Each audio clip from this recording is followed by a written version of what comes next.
You ask Tiger to solve. This deals with linear equations with one unknown. The final result is t equals -2. Let's solve it step by step. Group all constants on the right side of the equation. Add 8 to both sides. Simplify the arithmetic.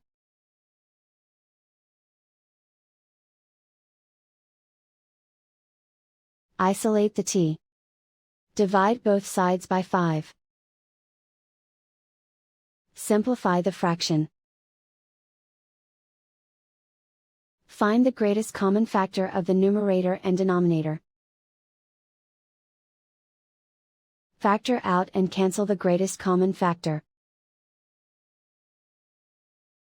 And so the final result is t equals -2.